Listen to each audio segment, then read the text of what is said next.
ఈ రోజు సంక్రాంతి స్పెషల్ గా సగ్గుబియ్యం చెక్కలు అయితే ప్రిపేర్ చేస్తున్నాను. హలో అందరూ ఎలా ఉన్నారు? నేను చెక్కల కోసము ఒక 1 కప్ పిండిని ఇలా జల్లెడ బట్టి పెట్టుకున్నాను. నేను ఇండియన్ స్టోర్ లో దొరికే ప్యాకెట్ పిండిని అయితే యూజ్ చేస్తున్నాను. మీకు ఫ్రెష్ గా పట్టుకునే ఫెసిలిటీ ఉంది అనుకుంటే మీరు ఫ్రెష్ పిండిని అయితే యూజ్ చేసుకోవచ్చు.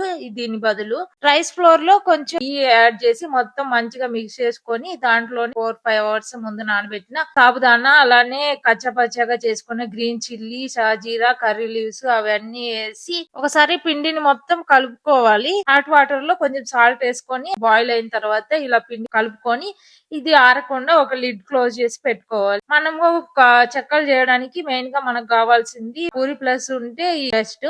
పూరి ప్లస్ లేదు అనుకున్న వాళ్ళు ఇలాగా కవర్ ఒక 1 గ్లాస్ అయితే మనకి చెక్కలు చేసుకోవడానికి ఈజీగా. మనం చెక్కలు చేసుకున్న పిండిని చిన్న చిన్న బాల్స్ లాగా చేసుకొని ఇలా కవర్ మధ్యలో పెట్టేసి మనం ఒక గ్లాస్ తో అలాగా గట్టిగా ఒకసారి ప్రెస్ చేసాము అంటే మనకి చెక్కల షేప్ అయితే వస్తుంది. మన చెక్కలు అయితే రెడీ అయిపోతాయి. ఇలా రెడీ అయిన చెక్కల్ని ఆయిల్ లో టు మీడియం ఫ్లేమ్ లో డీప్ ఫ్రై చేసుకుంటే మనకి ఇలాగా క్రంచీగా ఉండే చెక్కలు అయితే రెడీ అయిపోతాయి. ఇప్పుడే ఫస్ట్ వాయి అయితే ప్రిపేర్ చేసి ఫుల్ వీడియోలో అయితే చెక్ చేశాను. ఇది షార్ట్ వీడియోలో అయితే మీకు చూపిస్తాను. చూసారా మొత్తం ఎలా పిండి అయిపోయింది.